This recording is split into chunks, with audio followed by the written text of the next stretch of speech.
Anyone who's relapsed more than 1 or 2 times becomes high risk. So saying you're going to try to help patients that are high risk, that means basically any late stage patient, and of course some that have the genetic markers that make it less likely that they'll respond to treatment earlier in the process.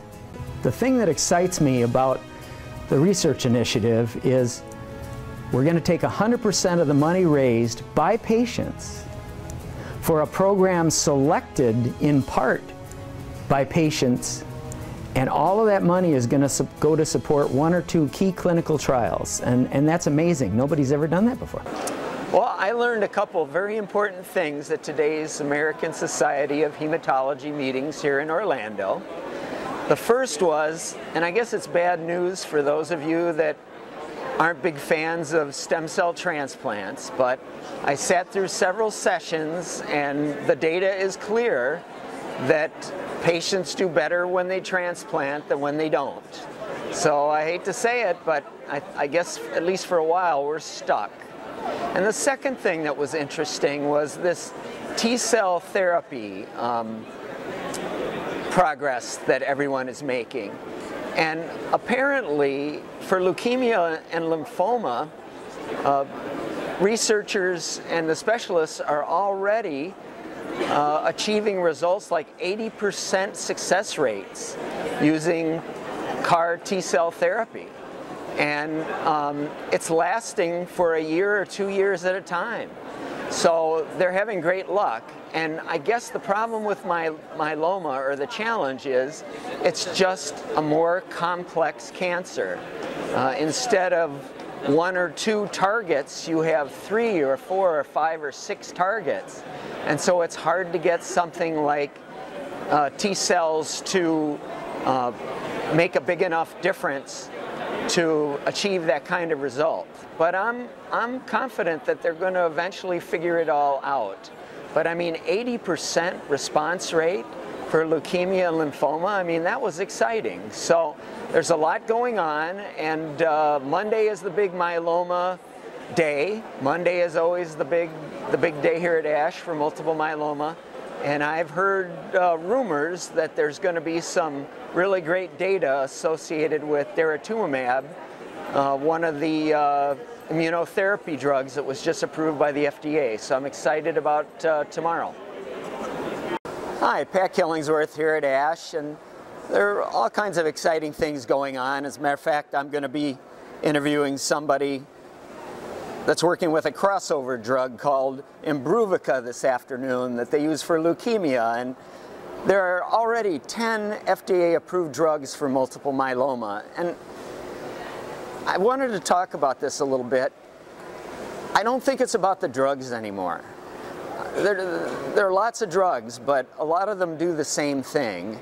And until we overcome drug resistance and the ability of myeloma to morph and change and escape the effects of some of these compounds, we're going to continue to have relapses, and our fellow patients are going to continue to pass away. So hopefully there are going to be some new therapies that help, but the issue is that myeloma is very complicated.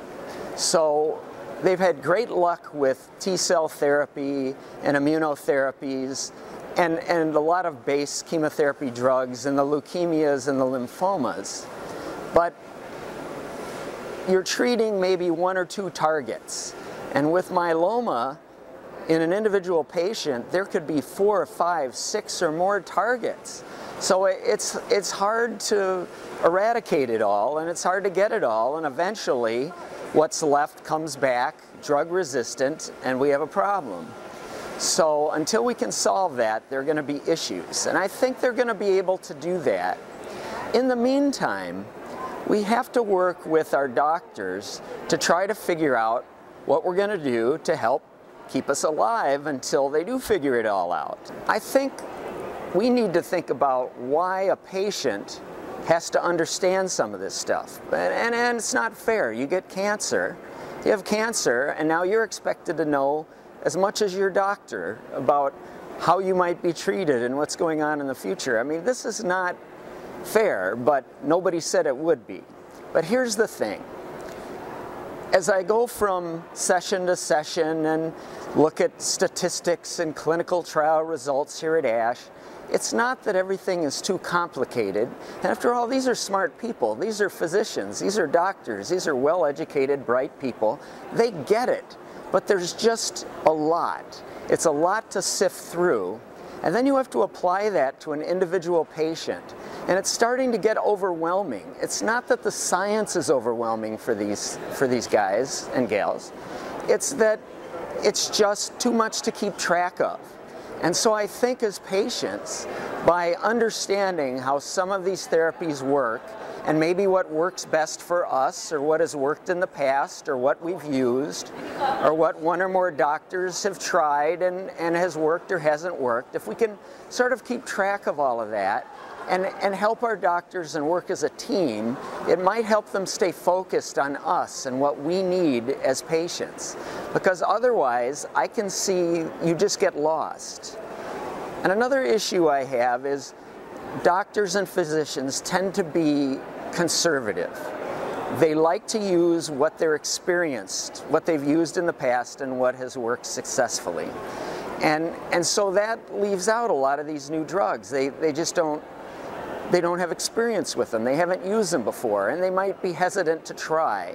And so when we talk about second opinions, and why do you need a second opinion, and why is it important to talk to all these doctors, and again, why is it important for us as patients to try to understand it all, is one doctor might take one approach, and another doctor might take a completely different approach, and there's no proof that one approach is better than the other one.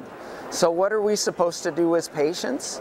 To me, you get to understand how it works. You talk to these doctors, you work with them, and you try to work together to come up with the approach that will work best with you or for you. I can't wait for a cure for multiple myeloma, for all of the wives and husbands, the family members, the caregivers, the people that need us.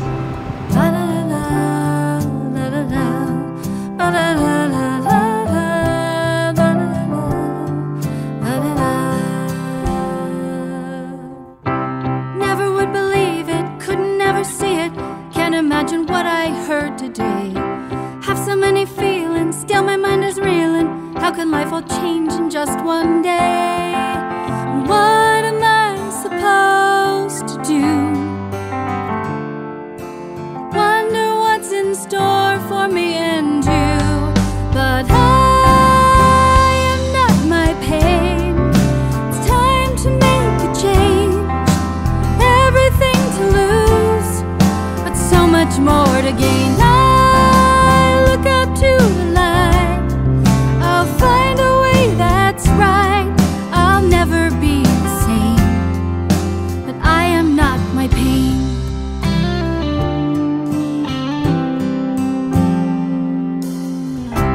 Crashing through the dark glass, heading on a new path, nothing like it was before. Keep my eyes wide open, even if I'm broken, I will find that open door. What am I supposed to learn? Life hits us all, but now it's my turn, and I am not my pain. It's time to make a change. Everything to lose, but so much more to gain. I look up to the light.